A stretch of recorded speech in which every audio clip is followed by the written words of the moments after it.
Hey, what's up, guys? Illini fans, friends, followers. Yeah, I just wanted to make this video before you see us tomorrow night on Keeping It Orange and Blue, where Kevin and I will delve a little bit deeper into this. First things first, obviously, very, sad, kind of depressing type of loss. Just the game in particular. Just to see a team that came out, didn't really look super fired up or like this was a game that they needed. Minnesota came out and played like they needed this game. And you could kind of tell that and feel that early on. Also,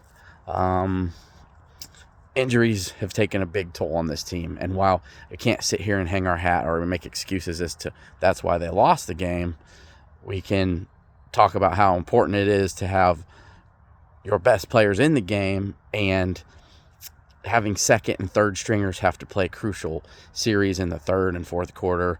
Losing Xavier Scott was huge. Seth Coleman's dinged up again. You lose Beatty. The list goes on and on. Nickelback, they're back to their, third and fourth string, guys at times.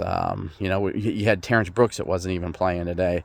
And Patterson gritted it out, and he's not even 100%.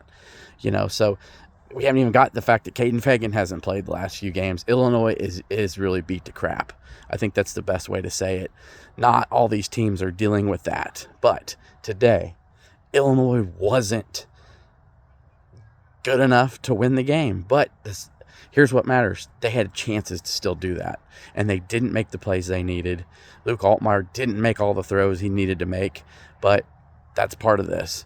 But I want to say this too. We're a 6-3 team. Nebraska's struggling right now at home to get bowl eligible for maybe the first time in almost a decade. It's not easy. So let's also take a look at this from a different perspective. This is Illinois football. This team still has a chance to be 9-3. They need to rest up and get better.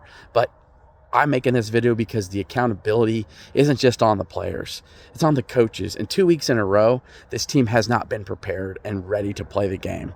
And if you can't get up for number one Oregon, and you can't get up for the following game for Dad's Day, that bothers me. And while, yes, some of that falls on the players, the coaches get paid millions of dollars, hundreds of thousands of dollars to do that, to make sure these guys are prepared.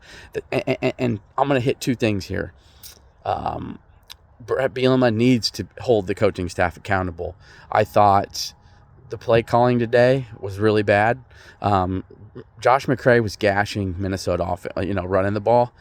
Look at how many rushes he had today. Okay, look at his rushes and how many yards he had, and how many times did we see the ball being thrown? Especially when, Pat Bryant had a walking boot on, by the way, in his press conference today. And we go away from it. That's questionable. Offensive line, let's just ask anybody who's watched this. Has Illinois' offensive line improved in any of the years Bart Miller has been at Illinois? Okay?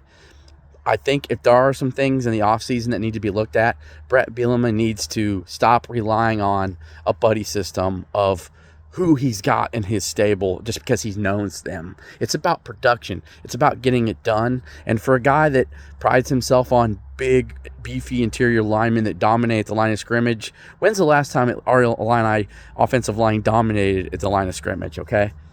It's just not happening. Luke Altmaier obviously needs to hold on to the ball, but the man got sacked on a 3-man rush. Also, many other times. Look how many times the man's been sacked this year.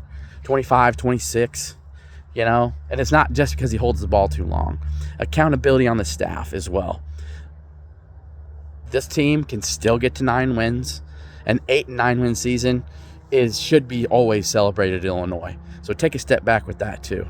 Okay, the fan base is acting like this program is just garbage and trash. Illinois' losses are to a 6-3 Minnesota team who has a really good shot to be 8-4 or 9-3.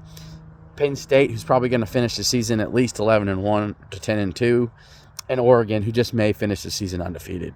So, just remember that.